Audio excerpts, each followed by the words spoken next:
Un héroe anónimo. Alfredo Di Stéfano dijo en una oportunidad que, a veces, los grandes equipos se forman por causas astronómicas. Ocurre que, digamos, en un mismo conjunto, dos o tres de sus mejores jugadores coinciden en ser favorecidos por los astros en una misma temporada. El biorritmo, presumo, recurriendo a otro sistema de prever conductas, los muestra a todos en su ondulación ascendente. Creo que fue eso lo que le entendí a Di Stéfano, considerando que la saeta rubia no suele ser demasiado clara en su discurso. Pero su aseveración se hace notoria ya que el rendimiento de algunos jugadores suele variar considerablemente de un campeonato a otro. Y hay oportunidades en que, cuando un buen jugador anda derecho, aquellos que mejor pueden acompañarlo no funcionen. Racing del 66 fue un gran ejemplo de equipo donde sus jugadores determinantes, conductores, coincidieron en un gran momento y transmitieron ese espíritu a los jugadores de acompañamiento.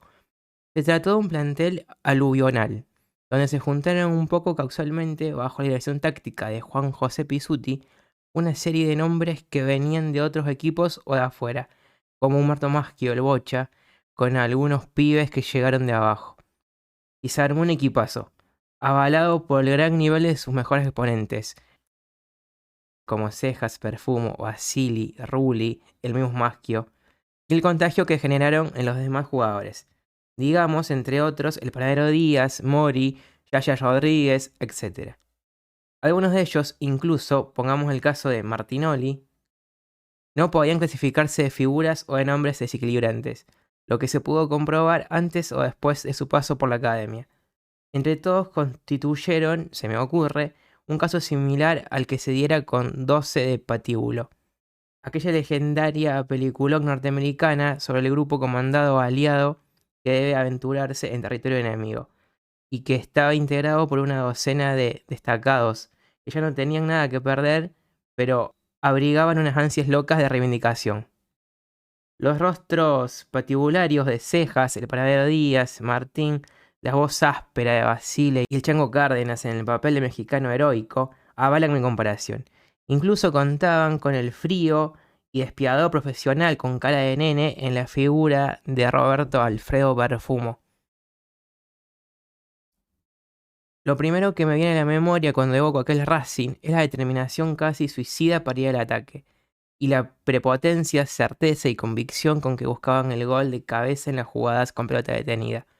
Martinoli era, precisamente, uno de los que le pegaban desde derecha en córner o tiro libre, confiado con la precisión y la potencia con que le entraba la pelota. Y allí iban todos. Subí el Coco Basile, tal vez el que imponía mayor respeto por su altura y corpulencia. El Coco era de esos hueveros de enorme personalidad, como Ruggeri, como Pasarela, que empujaban desde atrás, que obligaban y que dan la impresión de que es mejor no hacerlos enojar. Subía también el Panadero Díaz, que cabeceaba muy bien y era realmente agresivo. Rafo, que pese a su baja estatura se elevaba estupendamente y la entraba mejor. Subían el Yaya, el Chango Cárdenas e incluso el brasileño Joao Cardoso cuando le tocaba jugar. Era un malón desordenado que aterrizaba dentro del arco cuando venían esos centros violentos y rasantes de Martinoli de la derecha y del Boca Maschio de la izquierda. Y creo que pocos equipos han metido tanto miedo a la hora de cabecear como aquel compacto que lucía la camiseta a rayas bien finitas verticales, celestes y blancas.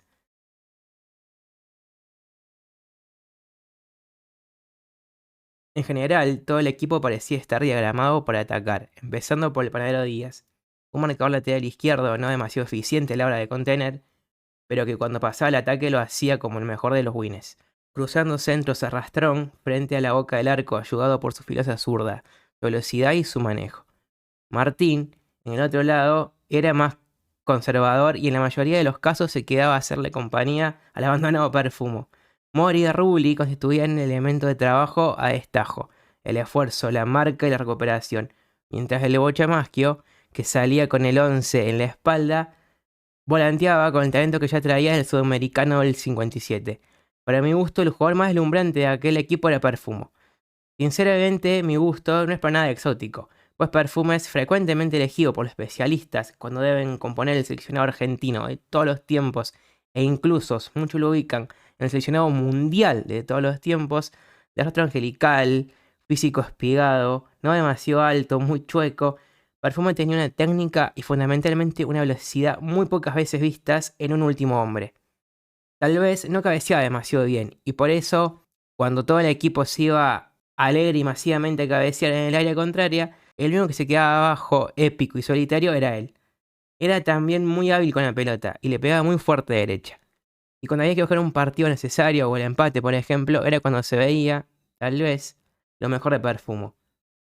Basile, Martín y Díaz, los volantes, todos se iban arriba, abandonando familia, casa y hacienda, despreocupados por lo que quedaba atrás, desentiéndose del contragolpe enemigo. Y lo hacían simplemente porque atrás estaba Perfumo, que barría toda la extensión del ancho de la cancha provisto de tres condiciones fundamentales: su velocidad, que ya he mencionado y que pudo haber sido igualada tal vez por Villaverde de los Rojos años después. Su sentido del tiempo para llevar la pelota un segundo antes que el rival y la absoluta frialdad casi criminal para revolearlo por el aire cuando se hacía necesario. Duro, ágil, potente, agudo.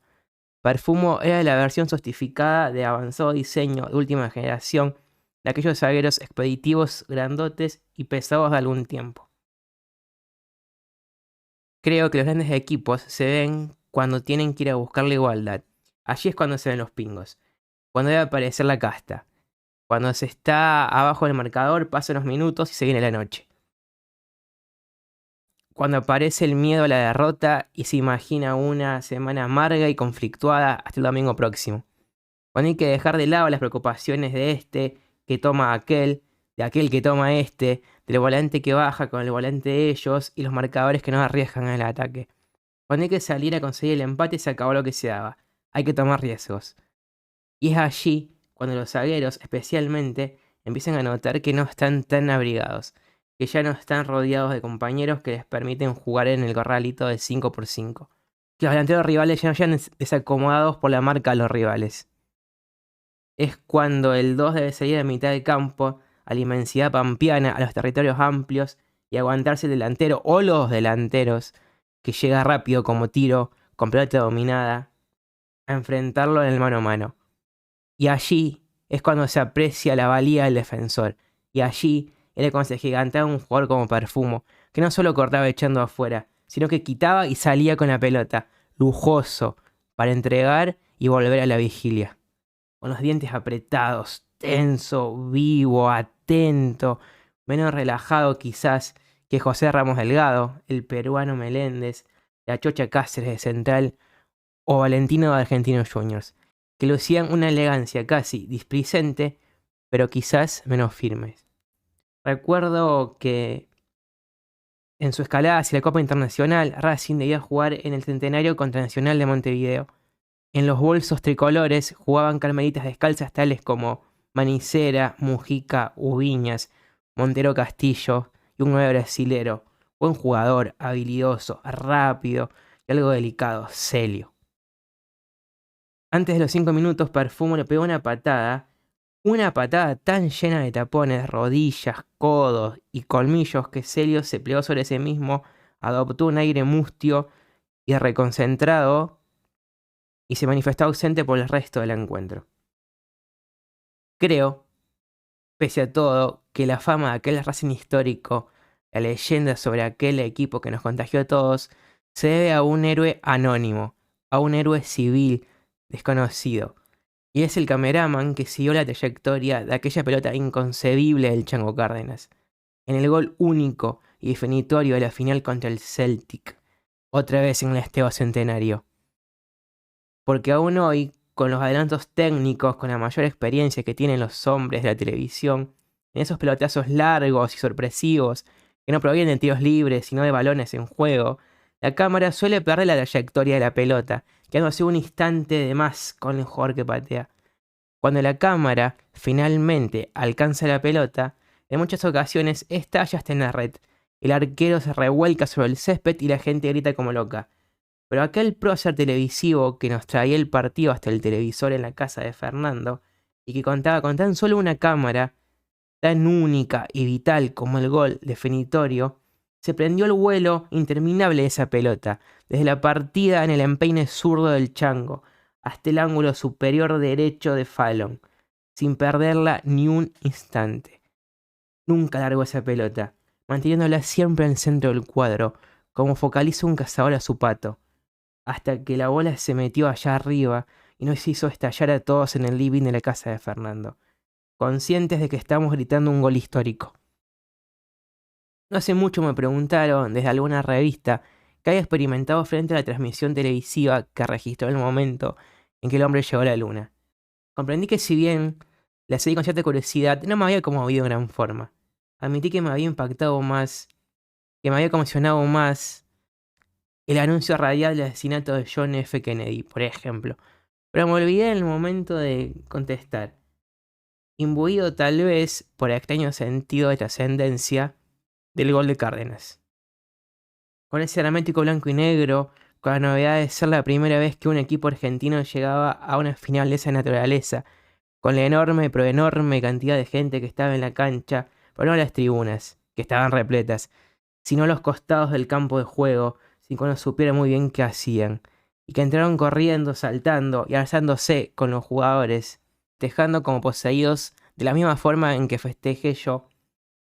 Mucho más de lo que celebré ese salto tan pequeño para un astronauta, pero tan importante para la humanidad, y que sin embargo poco significaba para la historia del fútbol. Roberto Fontana Rosa.